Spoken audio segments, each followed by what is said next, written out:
Hello there, I'm Thomas Hatsios, the pilot captain flying the Boeing 777-300 ERX to night flights. I'm gonna show you the cockpit and the instruments of the Boeing 777-300 ERX of the PMDG simulations and Microsoft Flight Simulator X. Then I'm gonna make an engine start demonstration and set up the flight management computer and make a small flight. So now I'm in the cockpit of the Boeing 777-300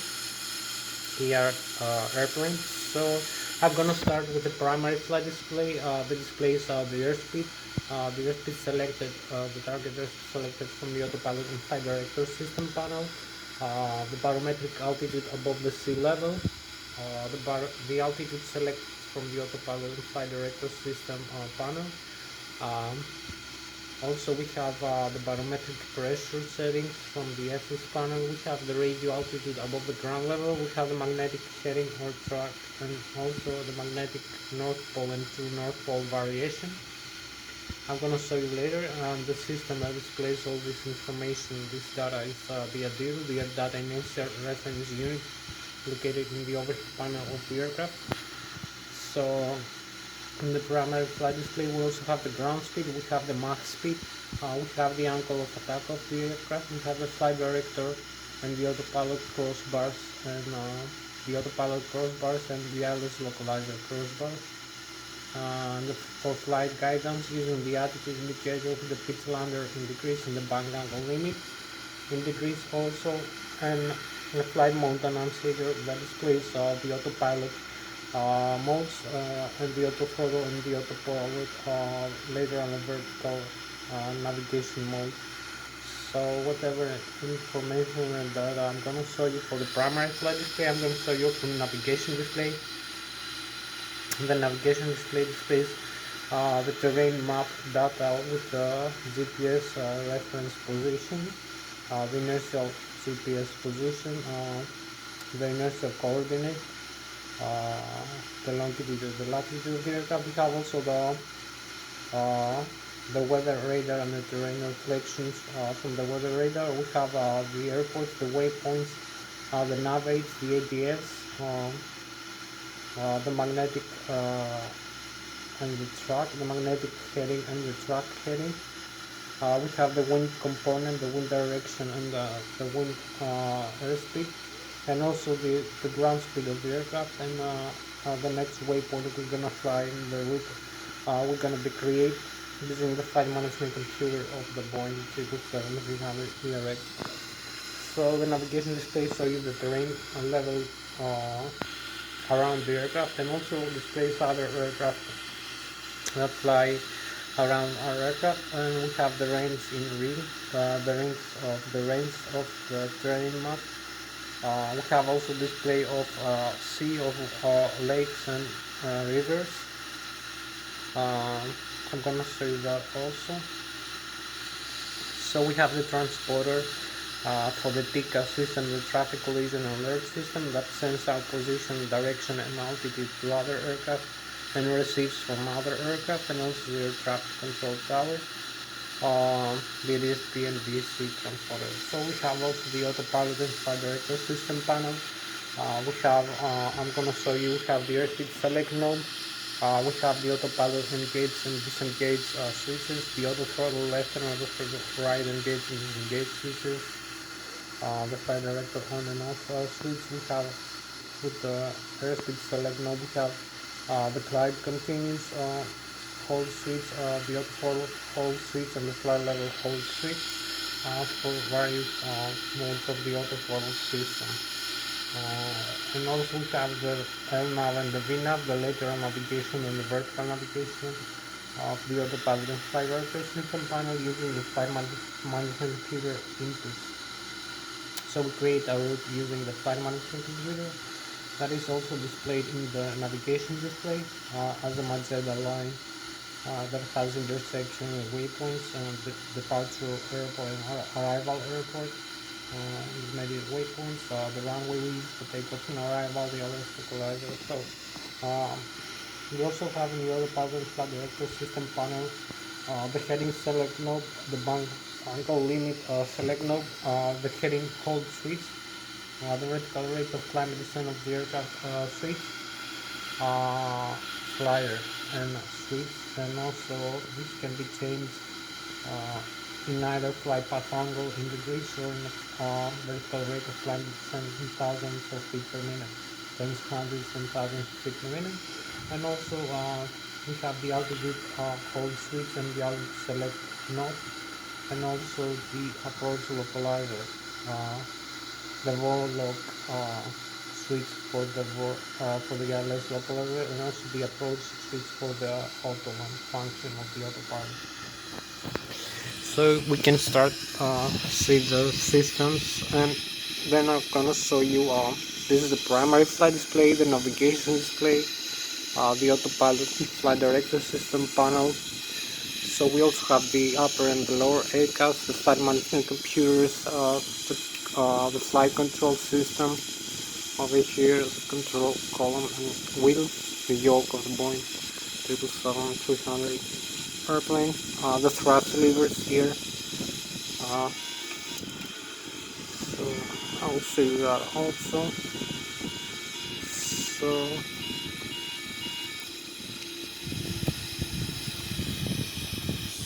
we have the upper and the lower ACAS. I will explain after the primary flight display and the navigation display. So also in the upper and the lower ACAS and the education and crew alert system display displays permanent information about the engine data that I show you with the thrust levers that you move. You can increase the engine thrust, and also you give an order to the FAREX, the full authority digital electronic control computers that control the FAREX,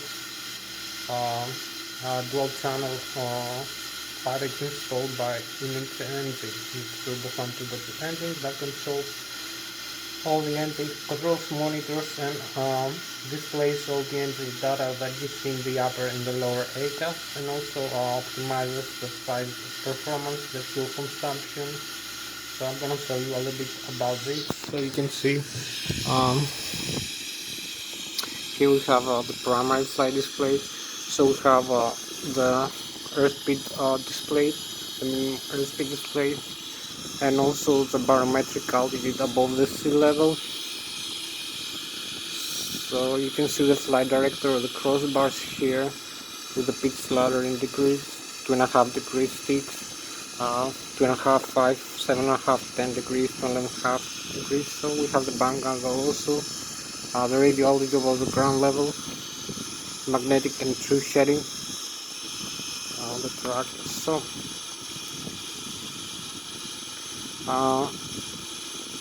this is a vertical rate of climb at descent tape. This is the altitude tape. So this is barometric altitude above the sea level.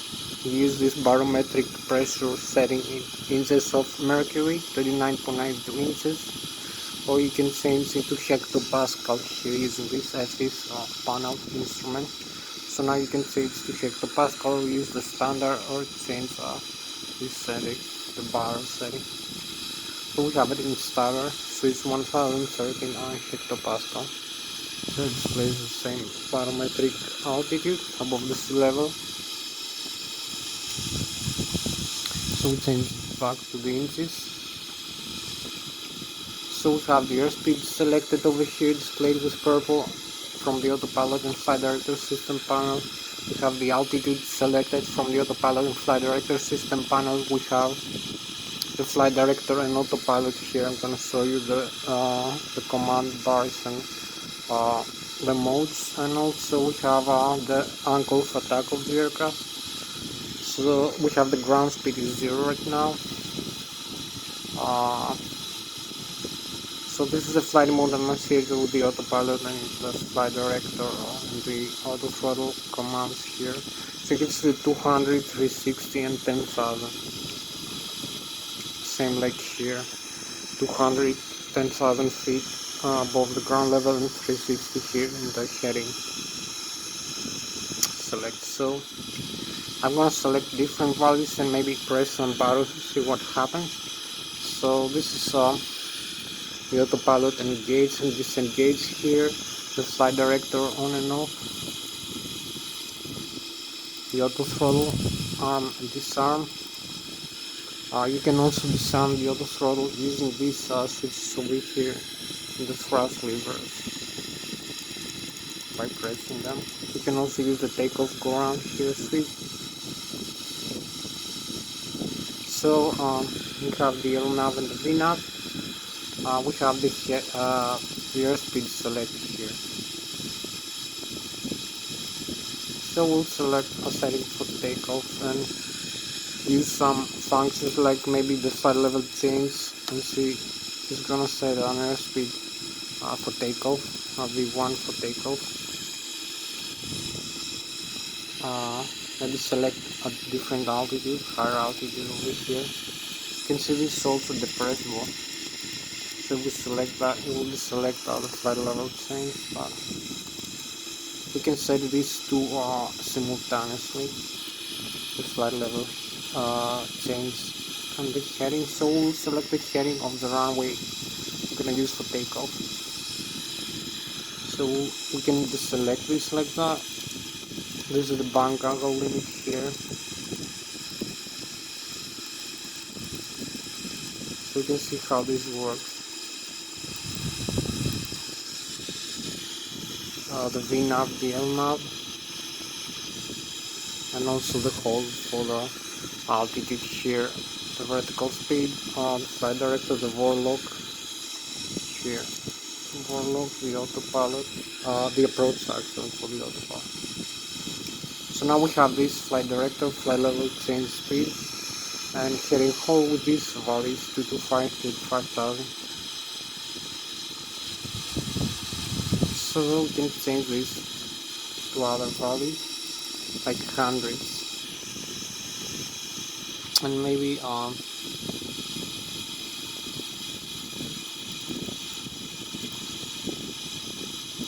is the autopilot on now. So this is gonna be our airspeed for after takeoff or climb, and we have the heading hold, flight level change, and the autopilot is connected here. You can see some other information about this aircraft. We can use this switch here in the control wheel to disengage the autopilot like this. So we have the flight director, and we have the warning here that the autopilot is disconnected. You can see autopilot disconnected. So we can cancel this warning like this and re-engage this. So another way, we have the autopilot again. Another way to disengage is using this switch here. We have the warning again, flight director.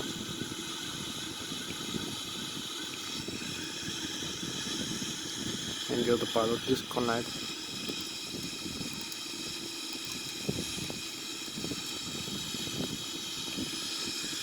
So we can change some modes here. Have the autopilot on. We have to disengage it like this. We have the autopilot disconnect again. Maybe use this setting here with the altitude hold and the vertical speed climb. So we can descend like that, like 2800, or climb like 2500 feet per minute. So you'll see these modes now over here. You can hold in vertical speed, and you can see the tick here in the climb rate, this mark, this actual mark. So this shows you how fast you will climb. So a couple more modes we have here is we have the flight path angle also. So we can select the descent the airplane or climb again. So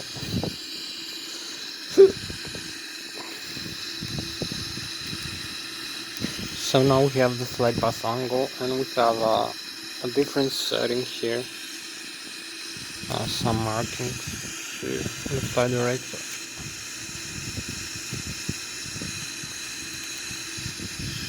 So you can see the heading now, select magnetic, So this is the navigation display. So we have about an hour left for this flight. So this is a navigation display. You can see the airports. You can see the terrain here, 6,100 with red and 0 feet with green, and the intermediate with yellow, like 1,000, 2,000 feet in front of us. And from this arc, you can see it's 180 degrees from side to side, from left to right. So you can see here and here, like this. You can in front of you around the terrain. You can see also the weather. You can see the distance over here. So we have the airports right now selected. You can see the Switzerland here. The France is somewhere over here, and the Germany is somewhere over here.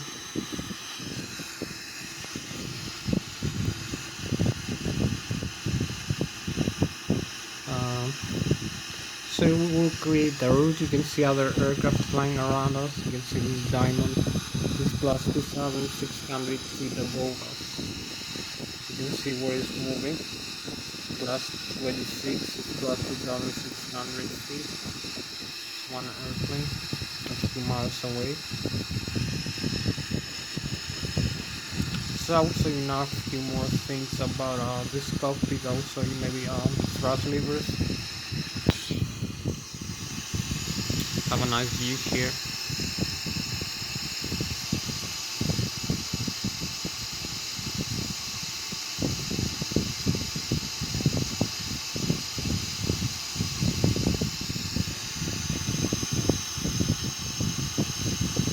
This is Boeing 777, the country airplane.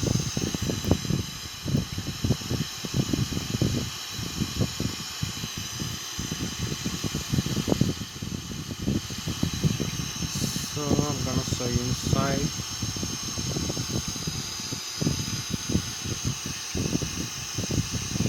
I'm gonna show you now the thrust levers, how to use them. So you can see we have the thrust levers here. We advance the thrust levers to actually the thrust, as I told you. Also you can see the speed brakes is retracted automatically here when we advance the thrust levers forward. So you can see we have the throttle disconnect switch. You don't want to use the other throttle. We have the takeoff ground switches here. We have the thrust reverse. We have the fuel flow here. The fuel flow from the end is also connected to the thrust levers. You can see the run, the left and the right of the cutoff position. Also some other instruments which are for flight controls. The flap besides the engines here, the flap setting. It's for the wings actually. This is at 30 degrees, so you can see the flap setting over here in 30 degrees.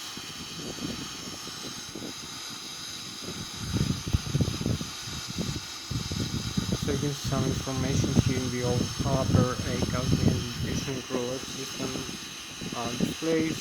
So I will show you now. You can see the things the FODX display. So the FODX,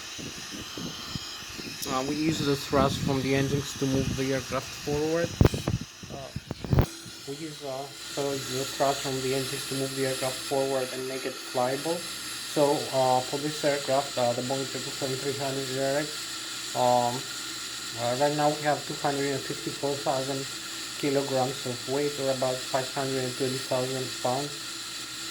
From width about 46,000 kilograms, or 100,000 pounds with fuel on board.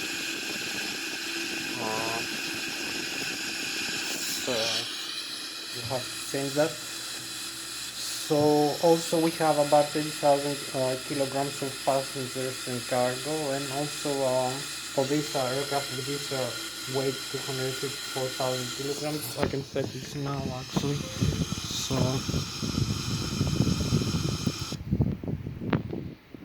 So you can change the fuel here.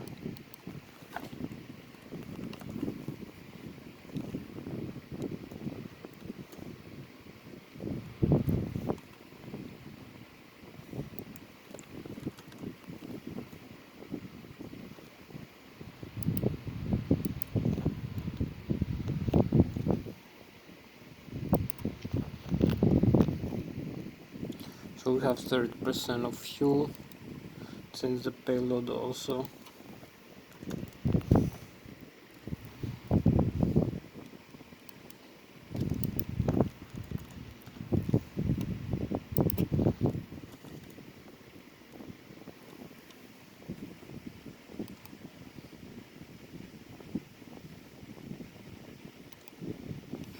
So now we have 254,000 kilograms of weight. So 254,000 kilograms of takeoff weight for this aircraft. I told you 46,000 kilograms is the fuel on board and 30,000 kilograms is the passengers and cargo. So we need to develop an airspeed of about 154 knots for V2 takeoff airspeed, or about 270 kilometers an hour. And this is just for takeoff. We need more airspeed for flying, for climbing, and maybe for landing.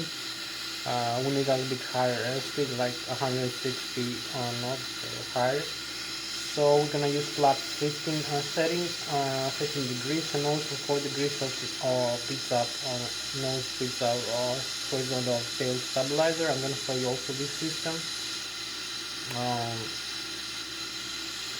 So we need the thrust from the thrust levers to develop the airspeed of the aircraft by means of action and reaction using the Newton's kinetic energy, the Newton's first, second, and law of motion, of physics, of kinematics.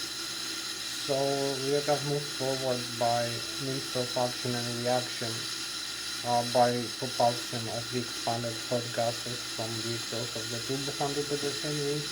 So when you move the thrust levers forward, you increase the fuel flow to the engine, commanded by the FAREC, the fuel authority short-term control gear. This makes the aircraft accelerate into the runway for takeoff and then fly. So you need this airspeed like 270 kilometers an hour or higher for takeoff, or 154 knots. You use knots, so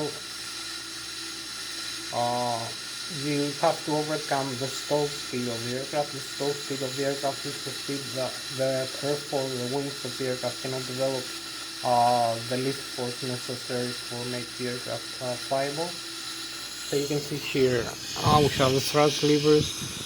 Here we have the forward wings of the aircraft. This is what makes the forward thrust from the engines. The propulsion is only forward component, but the lift force is a vertical component from the wings. So this is the spoilers of the lift, and also you use it for changing direction in flight alongside with the other spoilers. So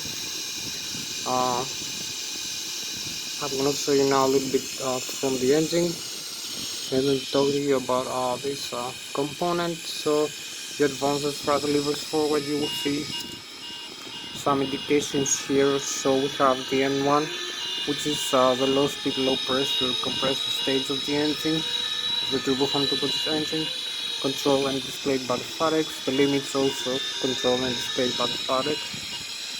The fuel flow, the overspeed, the over temperature indications, so some warnings. So you can see the N1, I told you, low speed, low pressure compressor stage of the engine, exhaust gas temperature, the dark pressure, the outflow valves from the engines, from the left and the right engine, the air, the N2, which is a high pressure, high speed rotor stage of the turbofan engine, the fuel flow per engine per hour, total fuel flow, pressure, temperature, quantity, the vibration of the N2 stage of the engine. So fuel and payload. Change this fuel again because it didn't change in the first time. I don't know why.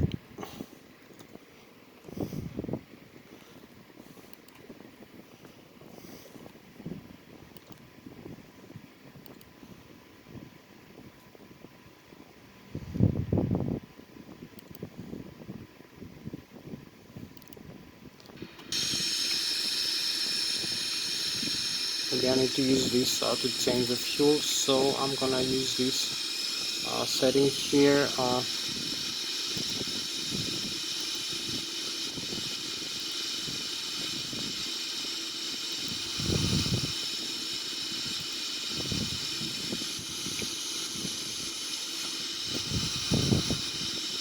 So we're gonna use like 32% level here fuel. You can see takeoff center of gravity 102,000, gross weight 580,000, maximum takeoff weight. So this is below this limit. So we're gonna use also the display on.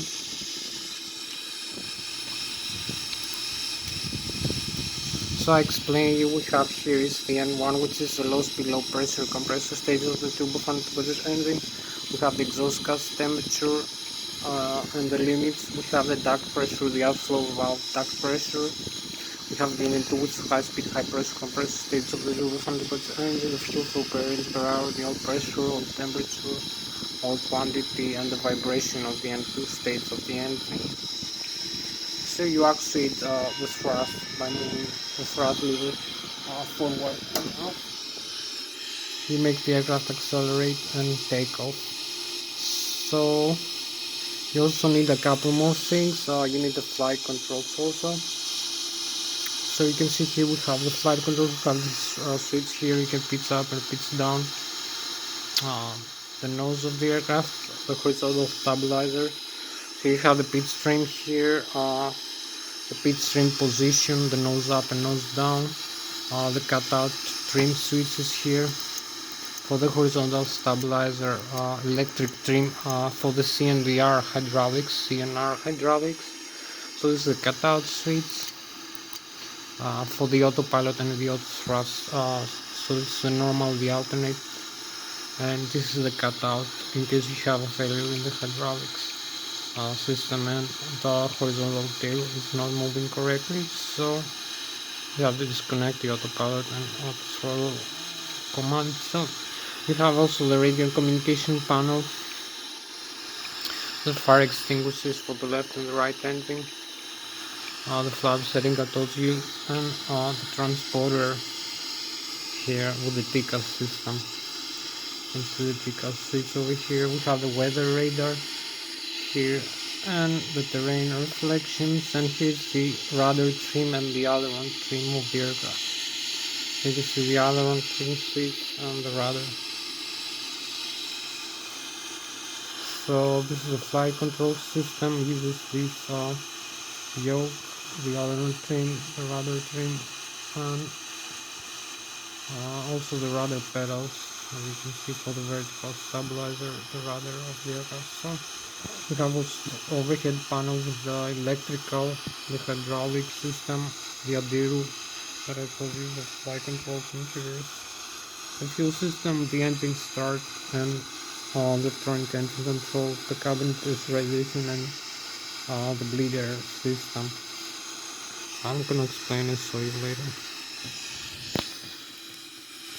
So we use this flight control system here for directional control of the aircraft in flight. So you can see we have this flight control. So we use the engines forward thrust again. So you can see the speed brakes with track. So I told you about the aerodynamic lift of the aircraft.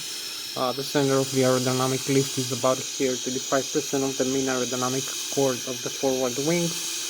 It's also the center of maximum aerodynamic pressure. It's also where the center of gravity of the aircraft is located approximately, and you can shift the center of gravity forward after in the same position pretty much like this by shifting load like fuel into the aircraft. So I'm gonna show you now. You need the forward thrust from the engine, so it's already used in newtons per second and third law of kinematics and physics. You're gonna use some aerodynamics and some aerospace engineering now principles. So you need the lift from the wings after you accelerate to 270 kilometers an hour with 15 degrees of flaps and 4 degrees nose pitch up. now the horizontal stabilizer. This is the horizontal stabilizer here, and it picks up for pitching up in the nose, and this is the flaps here. So after you accelerate to V30, you overcome the stall speed. The stall speed is an airspeed not fulfilled for the given airfoil in a given aerodynamic condition, like an angle of attack. And airspeed is going to make the aircraft stall over an angle of attack of 1G stall, as they call it. So it's going to fall back to the ground. So you have to overcome the stall speed and develop the necessary effective lift for flying at about 270 kilometers an hour. For this weight 254,000 kilograms and 30% fuel on board for 6,000 kilograms and 20,000 kilograms of passenger cargo. So you can see the aerodynamic lift is being created by the wings. And from the leading edge of the wings all the way back to the trailing edge over here. So this is the leading edge, this is the trailing edge, and the air mass flow over here. So you can see the bottom surface of the wings is more flat than the top surface. It's a lot more curved with respect to the airflow. By using some slats also, and some flaps can make it more curvy. So the bottom surface will develop, the airspeed will be slower in the bottom surface. The airspeed of the air mass of the flow of the air, the stream of the air. You can imagine the stream of the air over here moving from the leading to the trailing, so it will be more pressurized air in the bottom surface of the wings, and the wing so the speed of the air mass flow would be less, will travel with more airspeed in the top surface and with less airspeed in the bottom surface. So will be more pressure in the bottom surface and less pressure where the air is traveling faster in the top surface of the wing. Will be less pressure and under pressure, and a suction will be created to pull up the aircraft up into the air. So you have differential pressure between the bottom and the top surface of the wing. You also have the moment arm forces. The moment arm forces, I'm going to show you, is from this distance, from here, from the center of gravity of the aircraft and the center of the dynamic pressure all the way back to the horizontal and the vertical tail of the aircraft, and control the aircraft direction inside, and also all the way here from the ailerons and spoilers, from the left and the right wing all the way back here to the middle of the center of gravity. So the moment arm is this I'm doing now with the elevator. You can see a pitch up and also pitch down. I can climb or descend the airplane, and also I can bunker left and bunker right, and also use the rudder for left and right turn and coordinate so this is the moment arm force. It's the moment arm again from the Newton's law is equal to the airflow of the mass that is moving from the leading to the trailing edge of the horizontal tail stabilizer or vertical stabilizer over the surface area of the elevator times per second. Over the second, and times the distance from the center of gravity of the airplane. So you have to multiply times the distance from the center of gravity to the tail of the aircraft times the airflow mass, the mass of the volume of the air per second, and it's also times the gravity acceleration over the surface area of the horizontal or the vertical wing control. Or you can use the ailerons and the spoilers. This is the moment arm for making turns in flight, like climb, descend, or bunker. So I will tell you now you can use. So this is what you do here.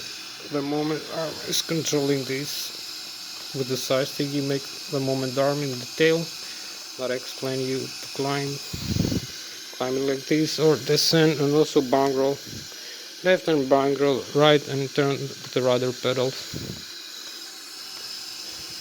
So you can see I'm using this side stick for that. for the simulator, the Logitech Extreme 3D.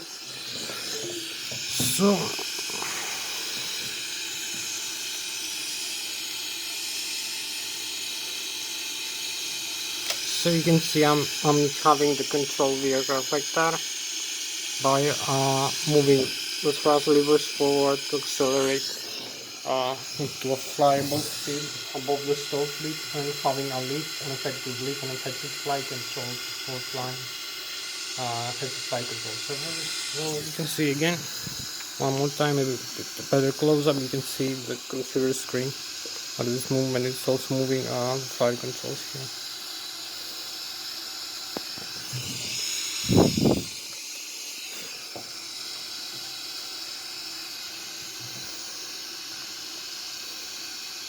There is maybe some delay, a couple of seconds,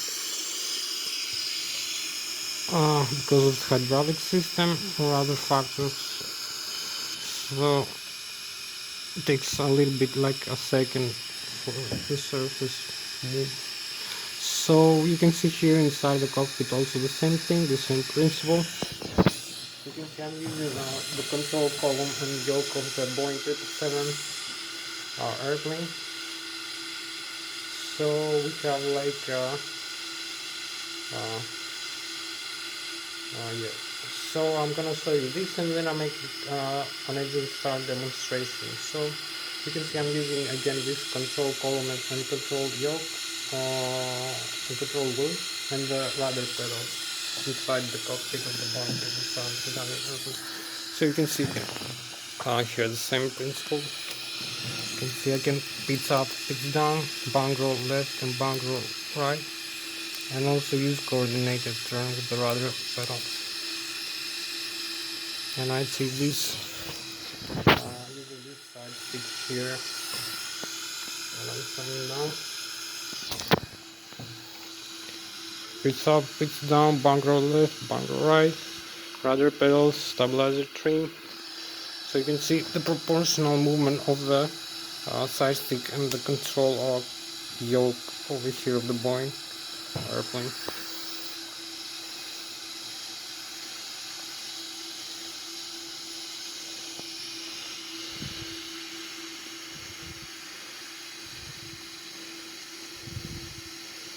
And the rudder pedals. So you can see also the first officers and the captains outside.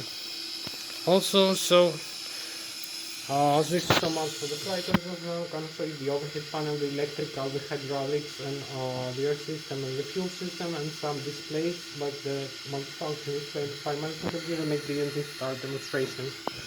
So I'm gonna be moving this for that. So we have about a few more minutes left to go. So maybe come over here.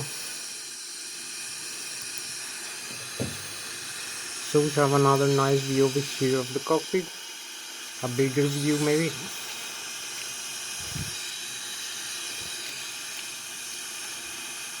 You can see the overhead panel, you can see here I'm having the controls. So maybe set the flaps here, flaps 50. I'm gonna pull the flaps out for takeoff to the 15 degrees level.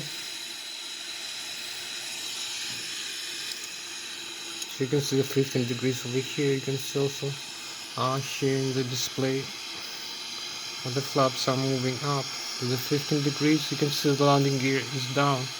You can see the fuel quantity 101,000 pounds. We have in the left and right wing some fuel, so you can see the dark pressure, the auto valve. Here is the landing gear up and down, the alternate gear, the auto brake here, the auto brake system on the flap limit. Some other functions of the aircraft over here. So you can see I move the throttle levers here. The same things happen. By mistake I turn off this engine. So I need to use I turn off one engine. So I need to use the fuel crossfit now. So we have the crossfit here. and we need to use these valves from the left to right engine to avoid a fuel imbalance. So we have lost some system over here because of that. So we have also, I told you, the stabilizer trim here, the cutout switches, the fire extinguishers here, the transporter here, the communication panel, the weather radar. Here's the parking brakes, up and down, balancing computer, and controls.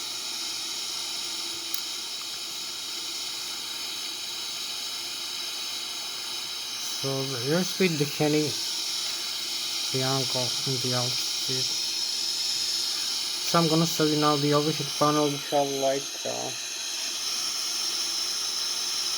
38 more minutes. So this is the electrical. I'm gonna start the APU, the auxiliary power unit. Need not to lose time with that. So I'm gonna turn this in the start. You can see we have the left engine and the right engine drive.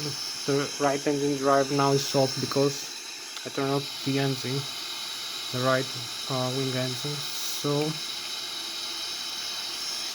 we have in this aircraft the electrical system is configured by two IDCs, the great drive generator or left engine driven and a right engine driven IDC that produce 115 to 200 volts, 400 Hz frequency alternate current, 130,000 kilovolts or 130,000 watts free phase, and it can be converted into our direct current using the transformer rectifiers. Also we have the batteries that produce 38 volts direct current, 48 amperes will be converted into alternate using static converters. We have the backup generators, and also we have the bulk fire switches and the APU, the auxiliary power unit switch for starting the engine, so for the backup. So we have also, this is driven and the gearbox of the turbofan engine by shaft, rotation shaft. So it produces alternating using by turning on electromagnetic alternator or bipolar electromagnetic alternator with a north and south pole that produces electromagnetic induction. So we have also the hydraulic pump driven by the left and the right turbofan diluted engine, and the backup electric hydraulic pump. This is used for pressurizing hydraulic fluid for the fire controls, the nose wheel, the landing gear, the parking brakes. So this is electrical, the hydraulics here, you can see. This is the primary flight control computers over here, on and off, the ADU, the air data and also reference unit, the passenger. So this is the hydraulics. You can, I will show you maybe, so maybe we have some time for that, like 10, even 18 minutes. So this is the electrical, left IDZ and right IDZ. This is the fuel system, left wing tank and right wing tank, center tank and the cross feeds, and this is the engine feed. The RDI system, some lighting system, the windshield wipers, electronic engine control for the FADEC, and the auto start of the engine. So you can turn on and off this, and the computer is in normal or alternate mode. So we use this like that. You can dump fuel, select how much fuel to dump inside, because there is some fuel. So this is the cabin pressurization here. I told you we won't get anything at the ice in the auto. You can select either. And here is the cabin pressurization. You leave in the auto, or in the manual you use the outflow valve controller here. Open and close for climb and descent, for pressurizing the pressurizing the aircraft camping, and also select altitude for the pressurization. So this is the outflow air. I'm going to show you now. This is the bleeder system, the left engine and the right engine bleeder. So you can turn on and off. The APU also, you use this for hydraulic fluid pressurization, for wing and engine on the ice. For cabin pressurization here, wing and engine ice, hydraulic fluid pressurization. You have the cargo fire and the APU fire here system. some other switches here, circuit breakers and switch secondary system. So this is the bleeder, the outflow valves, the pressurizer from the engine and the APU, and the isolation valves here close and open, and the packs on and off. This is used for air conditioning, cabin pressurization, wing and engine anti-ice, hydraulic fluid, air conditioning, and also the APU is used for starting the engine. So I will show you this submits pressurizer here. I will show you this system here a couple more minutes. So here we have this view of the airplane, as you can see, quite nice. So I'm gonna make the engine start demonstration after that. So we have here the display on. You can select the display. We have the engines now. We have the status. You can see the APU is on, the hydraulics, and the oxygen, the checklist. We have the normal menu before start, some items to complete, and then fly the aircraft. We have the non-normal also menu for some failures. So we have the communication here, navigation. This is the doors of the aircraft. You can see the doors are closed right now, and the cabin is pressurized. The landing gauge is the tire pressure and the temperature of the brakes. The electrical, you can see the left engine, and also in the overhead panel the ADVs, the electromagnetic alternators. Produce alternate here in the APU, the batteries here, voltage in the work or the fail, and the voltages that produce the frequencies. So the hydraulic system, left engine driving, right engine driving, also the electric left engine and right engine, and backup generators, and also the hydraulic backup generators. You can see the left engine, right engine, left electric, the saddle valve, the primary, and the consumers of the hydraulic fluid pressure.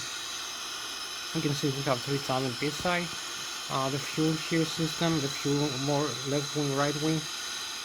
We're gonna make an engine start now. The APU also consumes some fuel. You can see the left and the right wing. The total fuel in pounds. The DC supply for the APU also. One engine is off, so you can see the difference between the on engine and the off engine here. There is this valve is off. So we have the air system. I told you also the same thing. You can see the center tank is empty, and we have also the left and the right wing full, almost full.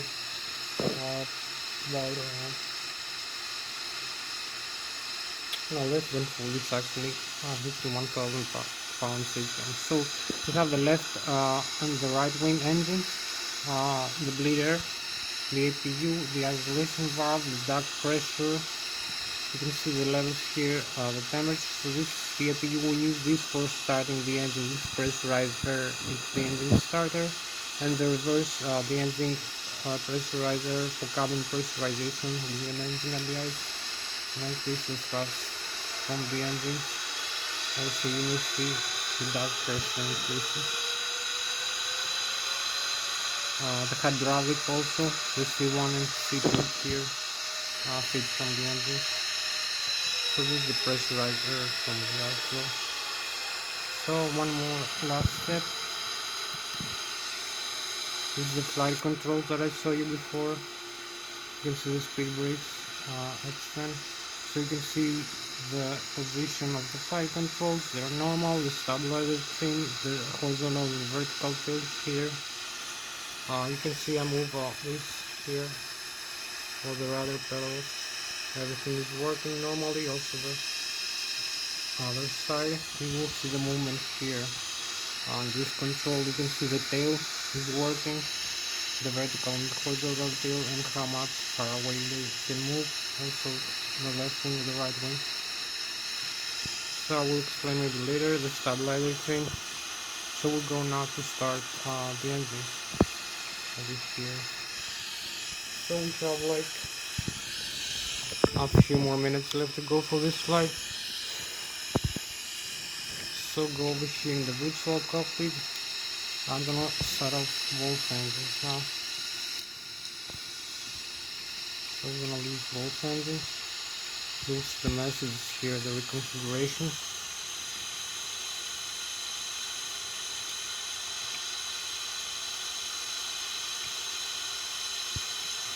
So we have the one engine off right now.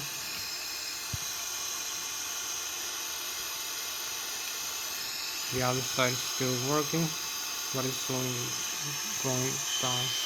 This one is coming down also. So I'm gonna use, you can see the reconfiguration in the overhead panel. I'm gonna use some running lights, and also maybe I can use both engines in one time to save some time. So I'm gonna use both engines for the start system left and right. So you will see now we can turn on both engines on. Move on, so you can see the engines are on. So you will see the pressurizer building up, exhaust gas damage. So the dust pressure, the fuel flow is 0 for both engines, while we have 30% above the M2 right now. So you can see here we are blending again. You can see the spinner, the right wing engine and the left wing engine both are developing some pressurizer inside. So we can start the fuel flow into the engine. Both engines move on it like this. You will see the N1 here it's building up, and also the fuel flow. So this is the pressurizer and the fuel now working on the engine. So we're almost ready for takeoff. Both engines working now. We need only to set up the flight management computer here, maybe a little bit faster. So we'll go here in the menu, FMC, the model, the position, reference airport, Lszh.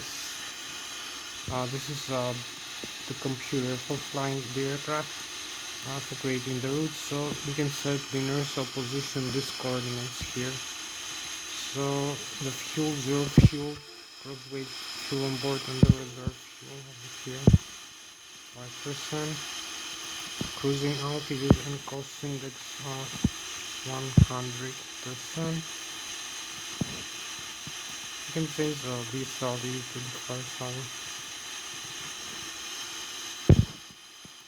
So the route here from this airport, from Lszh V8 to this airport to Lszh V8 through this runway. Departure from this runway, using this departure, and arrival again LS14 using this arrival start. So you have the legs here, cancel business continuity, activate and execute. And the initialize here you can use 15 degrees of flat, center of gravity 36%, with V1 132 0 to 140, heavy takeoff 154 knots. So we're ready just for takeoff now.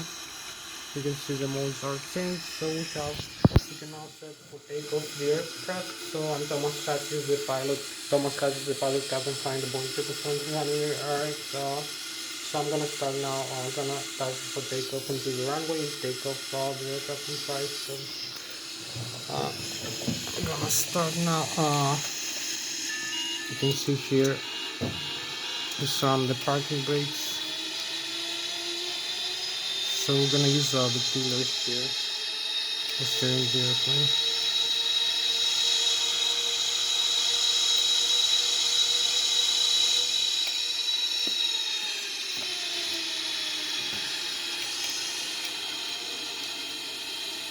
So the runway is open for us for takeoff.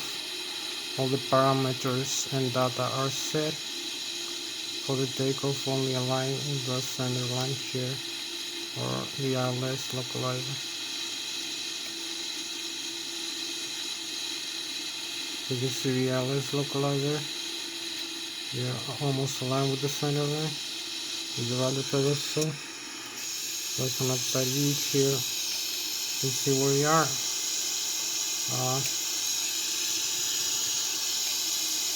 It tucks into the runway. We are about set for takeoff. Have less than minutes for this flight now.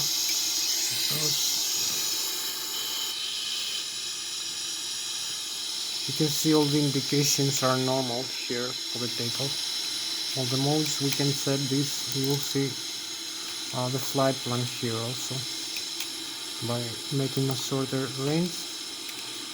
So you can see the flight plan here. I'm gonna talk to you the terrain, the radar scan. We have the LNAV here for takeoff, the airspeed, the heading of the runway. You can use this also. So I'm gonna use this takeoff go around thrust.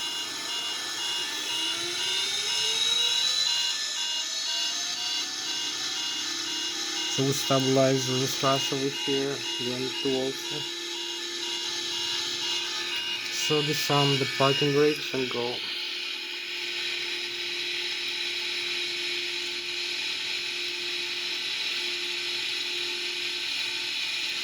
So we have 80 knots, 130 knots,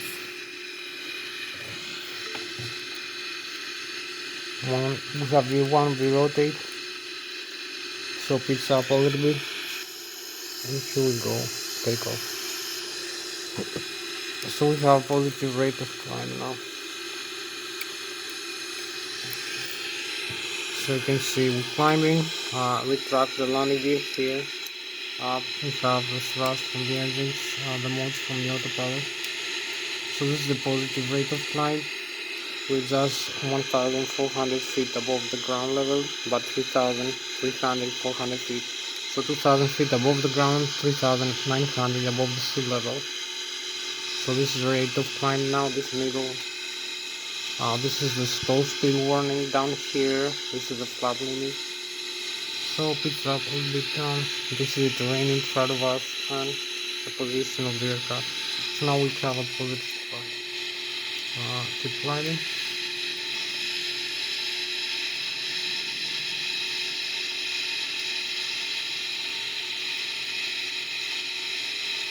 Maybe it will take like 3 minutes, 3 or 4 minutes to climb to the maximum altitude, like this. The maximum rate of climb right now.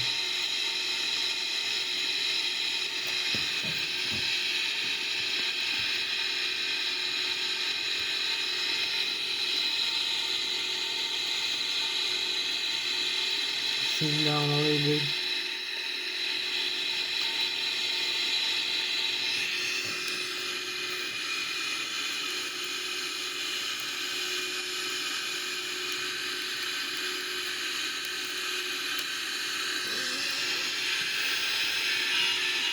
Now we have some overspeed, so we can increase the rate of climb. So we fly with Mach 0.449 or about 600 kilometers an hour, 600 kilometers an hour, climbing 11,000 feet above the sea level and flying with 600 kilometers. So we fly with higher speed, 250 meters per second.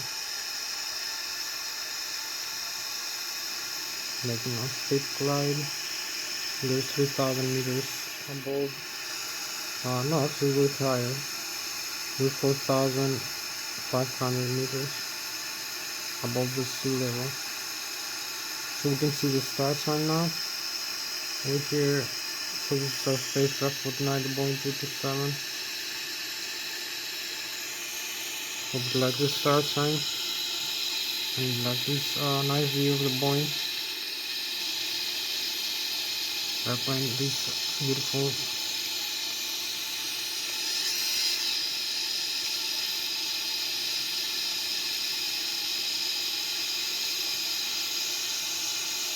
view over here.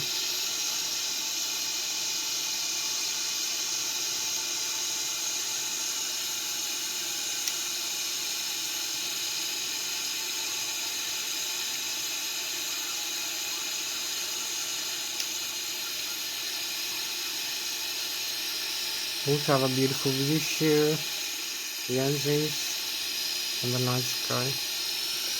So we need to come back later, keep climbing here. Few more minutes to climb. Have a beautiful star sun now.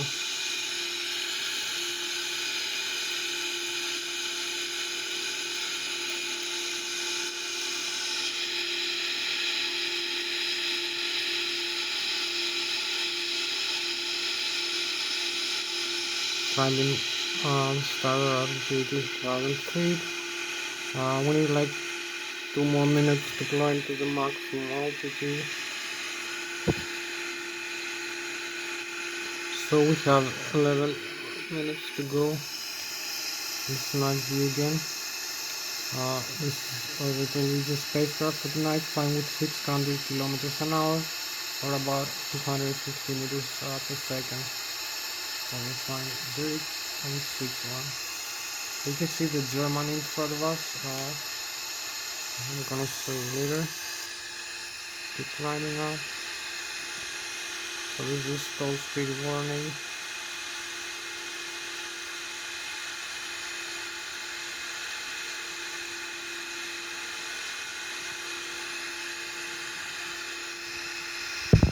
So maybe set up the next waypoint here.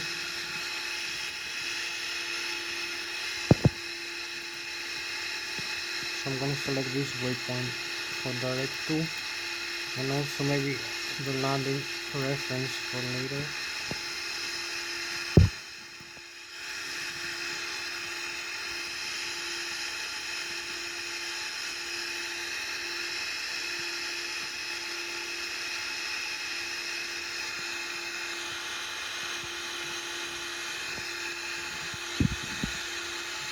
So you can see the next waypoint over here. Display this is the rate of climb, 22,400 feet, Mach 0.499, 0.5 for about 650 kilometers an hour, 216 knots, the flat settings here, and the airspeed selected.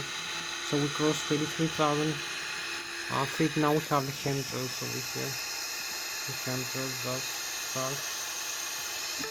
So this a nice altitude. We fly with 650, 700 kilometers an hour, and we are just about 6,000 meters above the Switzerland over the Lszh Lake. So I'm gonna start turning. We almost reached 35,000 feet. We're gonna start turning into the airport. So this is the spacecraft for the night, the Boeing 777-300. Alright, so here we are, 35,000 feet. Going back into the airport now. We have reached the cruise level here. So we drag some flaps here.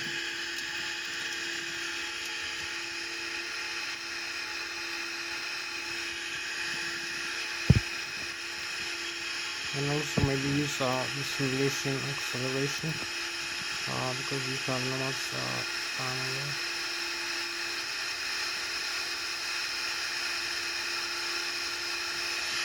So we have like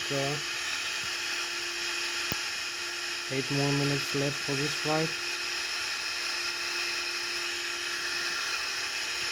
I can connect the autopilot if I want. Now just for display into this altitude and select a higher airspeed.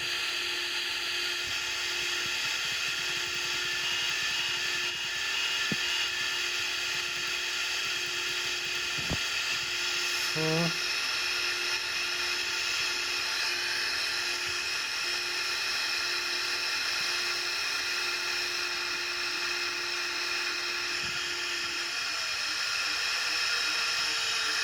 you can disengage the autopilot again as we fly back into the airport. We just fly around. So 8 minutes left for this flight. Keep turning to the airport. As you can see, flying with 900 kilometers an hour right now. Over here. So maybe start descent now. Start the descent of the airplane.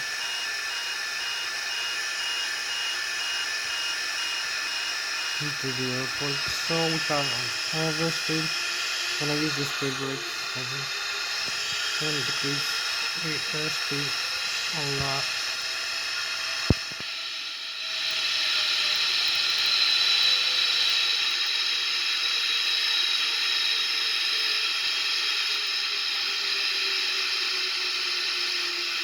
$30,000 feet. Keep descending. So we have the runway somewhere here. To the left side of us.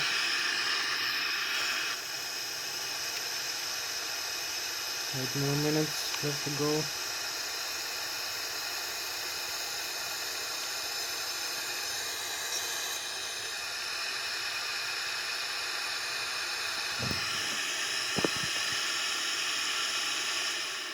Six more minutes.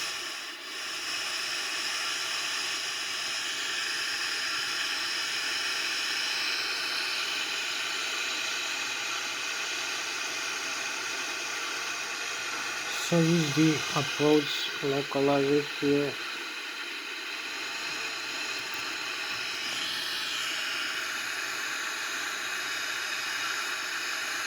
So we're gonna have the Lszh localizer, 14,000 feet, and also use the landing gear now to slow us down.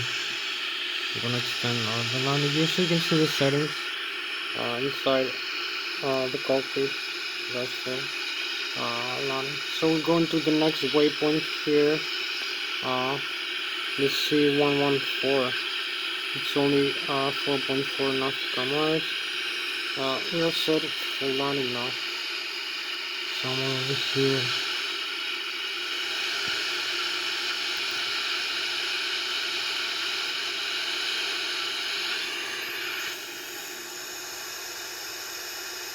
You can see we keep descending. We're flying with about 600 kilometers an hour right now.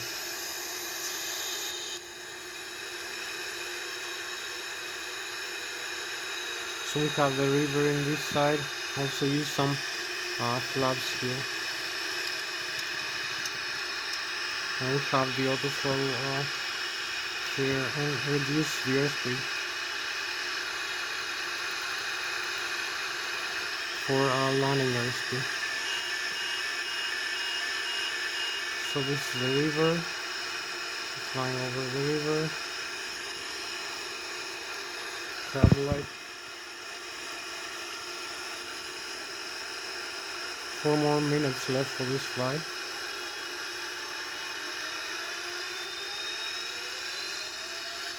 So you can see the auto throttle here. We have the clouds now. So we have to fly through the clouds. We have the runway inside.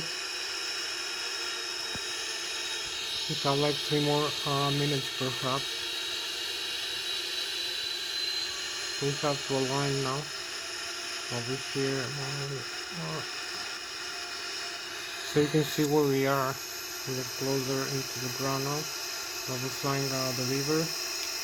And we have the runway in front of us. So maybe we're gonna have a nice view here for landing.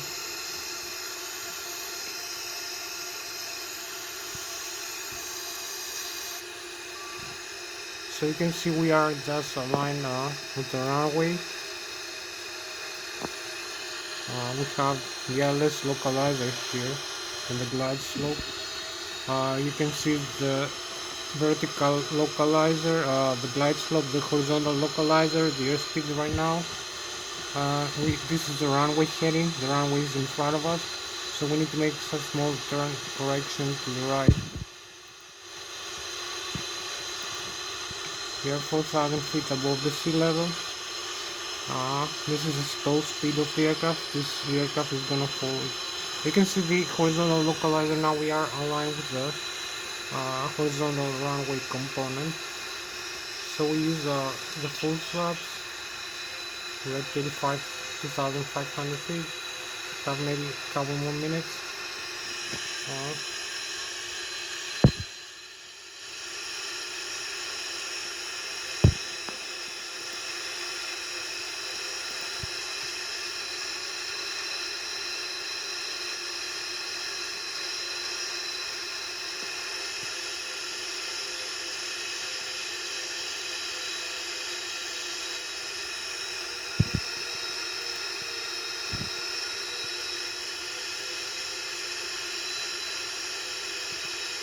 So this is gonna make a higher airspeed landing now. We have the full ILS localizer here. You can see the component. We are 700 feet above the ground level. You can see the rate of descent. We are 2,000 feet above the ground, the sea level. And here is the runway. Just align with the rudder pedals now. With the rudder pedals.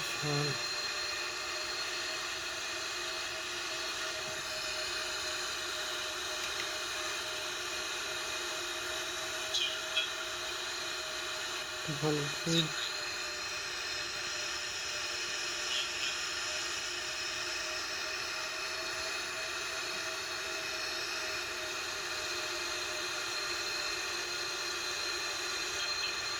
$50, $30, $20. So here we just gonna touch down to the runway.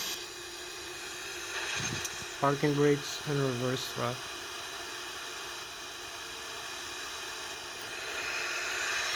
Full reverse.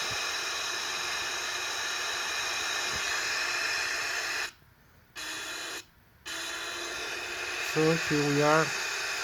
Let's exit the runway here.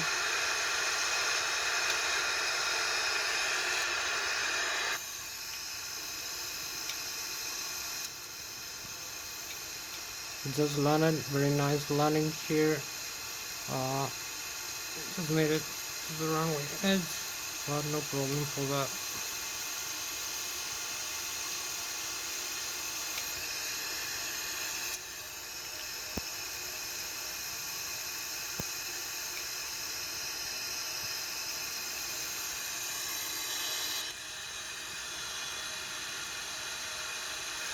So you can see here the landing gear is safe and the nose wheel. There's no breakage to the nose wheel from this landing.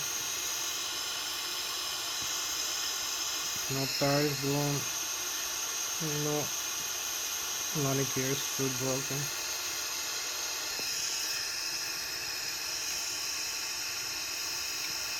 Sun taxiing into the runway. This is the taxiway.